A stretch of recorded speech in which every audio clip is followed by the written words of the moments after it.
All right, folks, now we're going to be looking at the English Reformation. Reformation from on high, we might want to call this. Reformation for political reasons in the English state. Um, as we had mentioned, there had been precursors to reform throughout Europe, and in England this is no exception, notably under Wycliffe and the Lollards in the 14th century. Lollardy, however, was protected largely by John of Gaunt, who was one of the sons of King Edward III, and was himself brother of Edward, Black Prince of Wales, and uncle to Richard II. He was also the father of King Henry IV and the Lancastrian dynasty. So the Lollards had some powerful protectors in high places. Regardless of the Lollard heresy, it did tend to evaporate somewhat. Wycliffe was forced to retire. And as the Reformation began to take shape in Europe itself, Henry VIII actually opposed Luther and defended the seven sacraments against Luther's request for two, or in some cases three, and was thereby given the title Defender of the Faith by the Pope. So Henry was a very traditional Catholic in his theological sensibilities anyway. Political and dynastic considerations, however, meant that eventually the king would direct that reformation. And so England would become, in terms of its polity, a member of the Reformed community, but theologically it will end up being one of the most conservative of all the Reformation churches that emerge over the course of the 16th century. Theologically, it will look most like the Catholic Church as opposed to the Lutherans, the Calvinists, and so forth, and certainly the radicals. The principal issues that brought about the Reformation in England concerned the marriage and divorce of King Henry VIII. Principally, he had been given a papal dispensation to marry Catherine of Aragon, daughter of Ferdinand and Isabella. The reason for this was that his elder brother, Arthur, had actually been arranged. There was a marriage arrangement between the elder brother Arthur and Catherine of Aragon. When Arthur predeceased their father, Henry VII, this alliance was seen as being so valuable that it then passed to Catherine of Aragon. They had a daughter together, Mary. However, when no male heir was forthcoming, Henry wished to have the marriage annulled. This would, of course, have to deny the existence of his daughter Mary, which he could try to do. The problem with this all was a question of imperial and papal politics. Clement VII refused to grant the annulment, largely because in 1527, when these issues were coming to a head, he was the prisoner of Charles V. Charles V being the being the nephew of Catherine of Aragon. So this very valuable alliance that the Holy Roman Emperor had with England could not be allowed to lapse, particularly because they had a common enemy in France. And the last thing Charles wants is a rapprochement between the French and the English. The Reformation Parliament, as a result, under Henry's direction, began to pass legislation that since the Pope would not grant the annulment, then the Church of England had to be put under the jurisdiction of the king, who would then grant essentially his own annulment. And so, therefore, we're not only not talking about a theological challenge to the church, we're talking about a polity or political challenge to the authority of the papacy. And so the act of the submission of the clergy put the bishops and the priests and all religious figures in England under royal auspices by 1532. And as a result, these clergy then allow for the divorce of Henry and Catherine. Later that year, later the next year, he married Anne Boleyn, who was a figure that loomed behind all of this in the powerful Boleyn family. By 1534, Parliament passes the Act of Supremacy, which officially now makes the king the only supreme head on earth of the Church of England. He's called the governor of the Church of England. And with the Archbishop of Canterbury, and some would argue even the Archbishop of York, they would be the ecclesiastical leaders of the Church of England. So you have a secular leader, the supreme head of the church, and then you have its ecclesiastical leader, the Archbishop of Canterbury, which is appointed by the monarch. Opponents of the act were executed. Anyone who would not agree to the act of supremacy were gone, including, most notably, Sir Thomas More, who was Chancellor of England. The king's own religious sentiments, as I mentioned a moment ago, however, were quite conservative. And so he really opposed making the Church of England truly a Protestant church along Lutheran or Calvinist and certainly not radical lines. Instead, it remained Catholic in its ritual, although there were the number of feast days and celebrations and shrines were limited. The monasteries were dissolved because they were seen by the king to be an alternative power source.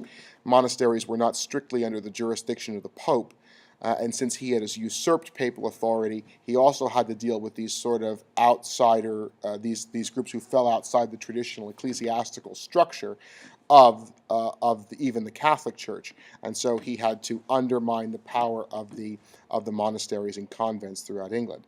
But in terms of his belief, in terms of his general religious devotion, he still remained solidly a Catholic. The nature of the English Reformation is really seen here on the frontispiece of the Great Bible. This was one of the first royally authorized Bibles in English that we see. The more famous one will be by the heir to Queen Elizabeth I. King James I will create another authorized version of the Bible that will end up being the one that will stick and become so embedded in the English-speaking world. But this, one of the first attempts at a truly royally authorized version, shows both Thomas Cranmer and Thomas Cromwell, the two wings of the English Reformation, the Chancellor and the ecclesiastic, kind of governing the church underneath the image of the monarch himself. Now, when Henry VIII dies, his son, Edward VI, is actually very heavily influenced by truly Protestant, largely Lutheran-style reformers. And so the 6 articles that Henry had used to sort of govern the Church of England maintained a largely Catholic church in England, as we said a moment ago. But under his son Edward now, Protestant reform would accelerate, would actually, not even necessarily accelerate, would actually start to take place. So this moderate Lutheran-style Protestantism was the new policy. A new Book of Common Prayer, for instance, was instituted, one of the first times we see that a royally authorized Book of Common Prayer now. And that says a lot about, what the king wants you to pray for is very important. The doctrine of transubstantiation is denied. Images are removed from churches, so this is a period of iconoclasm in the Church of England. Altar rails are removed. Communion tables are moved forward so that the priest can stand behind them. Priests are allowed to marry. So all the things that we've been seeing in continental Europe among the Lutherans are now being practiced in the Church of England. Well, Edward has a relatively short reign. He is a fairly sickly child. And as a result, the succession is called into question. He has no heir, so it passes now to his eldest sister, Mary. Mary is often referred to as Bloody Mary. She is married to her cousin, Philip II, the King of Spain, and her policy is to actually reverse the Reformation in England. Not only her brother's Protestantism, but also then to reverse her father's own break with the papacy. And so during Mary's reign, the English church actually falls back under papal jurisdiction. And the Parliament is asked to repent, and they do. They retract all their anti-papal legislation. The only thing that Mary does that allows, well, the thing that Mary does that actually allows her to do this is actually she does not deny the seizure of church lands and return them to the church. She allows those who purchased it under the reign of Henry VIII and Edward VI to retain those titles. Otherwise, she would have faced opposition from the nobility, and her policies would have led to civil war, and she would have failed. Her failure came instead, in large part, because she also, like her brother, dies childless. And so her Reformation, her counter-Reformation, is pretty much comes to naught, because it passes, now the throne passes to her sister Elizabeth, who is raised as a Protestant, and she steers a middle course over her very long reign. It is like, to some extent, her father's church. It is like Henry VIII's church in that it is under the jurisdiction of the monarch. So it breaks with Rome. It has some Catholic tendencies about it. At the same time, it does not ape the more radical or Calvinistic style of Reformation. So essentially you get a little bit of Edward's church back again. But during Edward's time, there were really no Calvinists present in England. The Calvinists are actually English Protestants who go to Geneva during the reign of Bloody Mary. When they come back, the so-called Marian exiles had brought Calvinism with them. And that's something Elizabeth really doesn't want to deal with, because that's a kind of Reformation that she does not want. It's moving in too radical a direction than where she feels the royally sanctioned English church ought to be.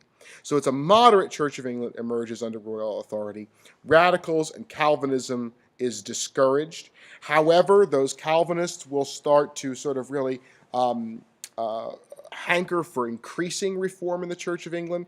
They want to purify the Church of England of any Catholic ritual, and so they get the name, the appendage, Puritans.